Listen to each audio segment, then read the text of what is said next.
Bronya is not the best support for Seele? What if I told you we need another support just like Xuan that is tailor-made in order to be the perfect buffing character in Mono Quantum? We are still missing that Quantum Harmony character. And once we do receive that character, we'll have one of the, if not the best team in the game. I'll explain to you why. Now here's one of the biggest problems with Seele. This character is way too damn fast. She has 115 base speed. She increases her own speed by 25%. If you have eidolons for the character, this honestly may become a detriment at times, which ends up further increasing the speed of the character. You want the character to have a certain amount of speed just so you can utilize her 5-star lightcone. Because if you don't have enough speed, which you need 160 speed total on the character, then you're not going to unlock all of the passive. And last but not least, Seele advances her own action forward by 20% after using a basic attack. This does help her keep her skill point management in line, but this does make her a lot more faster in the turn order. So currently, one of the only supports that can keep up with Seele is going to be Ting Yun. That's because Ting Yun, just like Seele, has 112 base speed, which is 3 less than Seele, but this character will be one that is using speed boots most of the time, and you'll be looking for primarily speed subs. So this is not a bad team by any means. I mean, Ting Yun is an amazing support for Seele and every single other damage dealer that wants to function as a hyper carry. But the biggest thing holding this team back is that you have an element that the enemy may not be weak to. So if the enemy is not weak to that element, you always have the chance of putting lightning on the enemy. Now we all know that you can swap the element depending on what the enemy is weak to, and you can still have a mono quantum team function just like that. But Bronya being in the team with Seele means you need a couple things for the character. First of all, you need a lot of speed. The reason being is because you need her to keep up with your Seele. The easiest way to get speed is going to be speed boots. I mean, you get 25 speed on the character, which is quite a bit. It does help with building her a lot more faster. But one thing you also have to take into consideration about Bronya is that her base speed is 16 points lower than Seele's. So that means you need 16 speed on top of the 25 speed, and then you need her to have more than 160 in order to keep up with Seele at certain levels. Now, it does help that Bronya does increase her own action forward, depending on the level of your trace, to 30%, which is very nice. This makes her a lot more easier to use with Seele, and she's much more comfortable because of that. So that means you need to find a lot of speed subs for the character.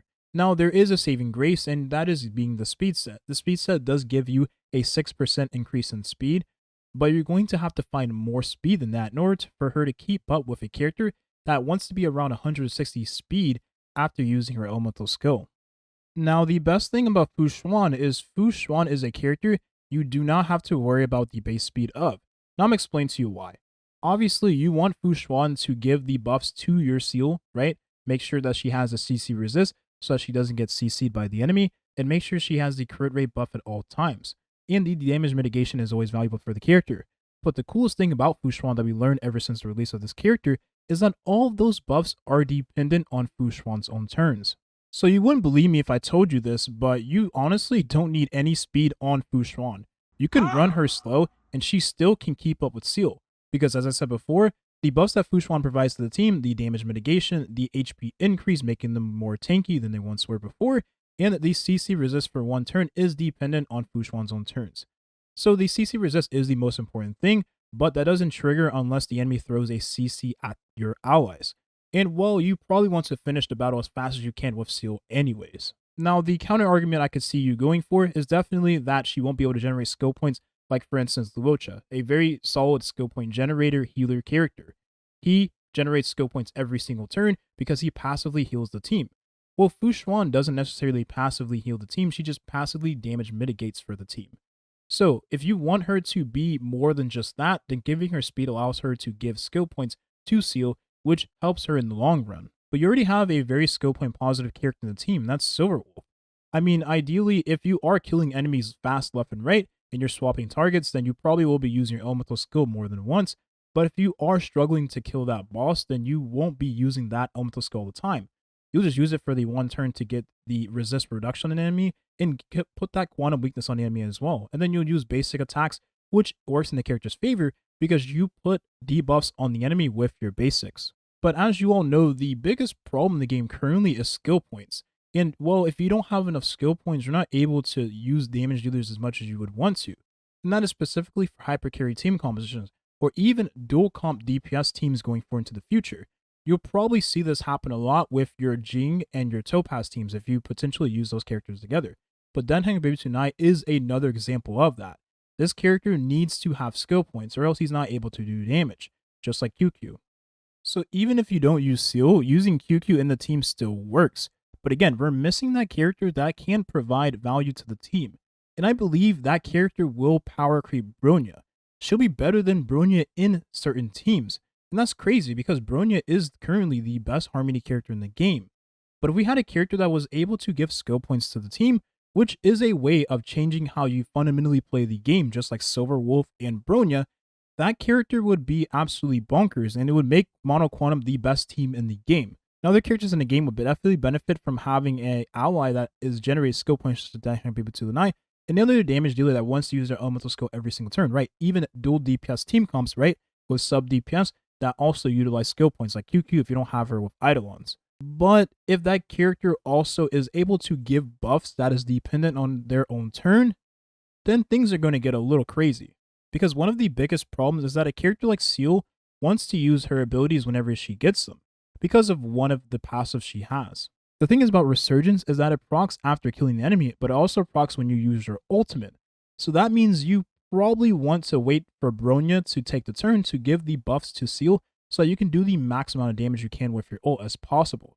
Because this is one of the highest hitting multipliers in the game for a single target damage dealer.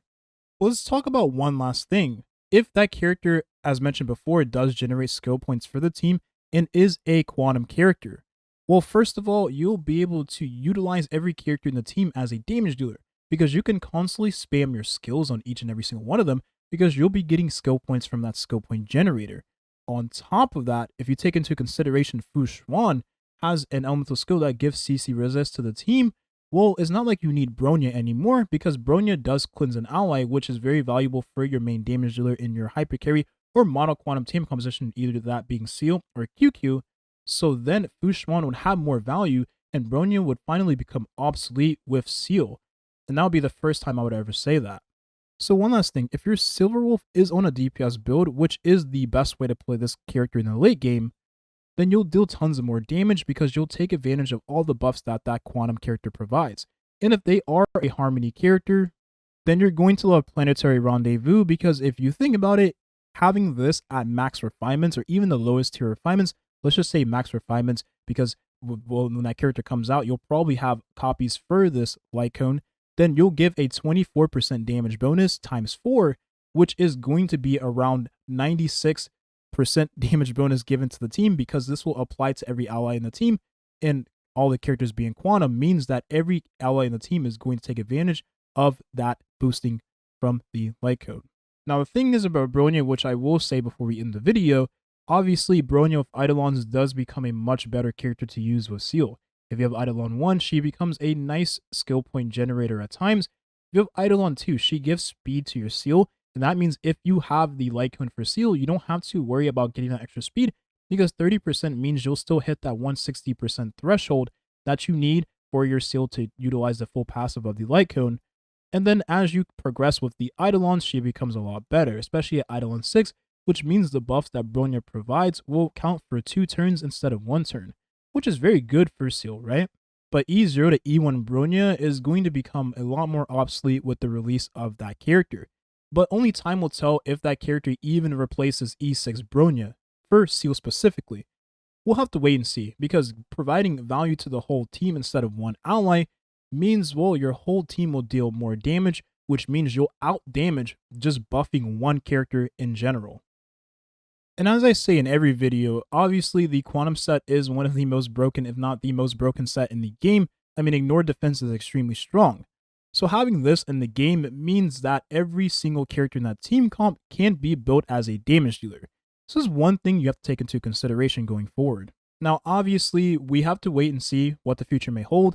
If we do get drip marketing, right, maybe this character ends up coming out after Argenti and, Huo. We'll have to wait and see. So we'll wait for that. But most importantly, obviously, this character is going to fundamentally change the way you play the game and will probably be a must pull for most people in Honkai Star Rail.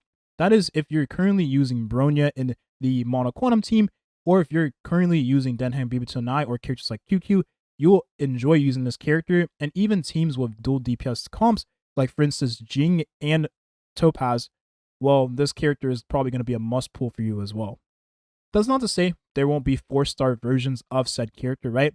Because there always will be free-to-play alternatives, right? Because I always imagine that Hoyoverse has something up their sleeve. And there's one thing I wanted to mention before I actually do end the video, but I forgot, so I'm just going to end the video here. Thank you for watching, and have a nice rest of your day. Peace.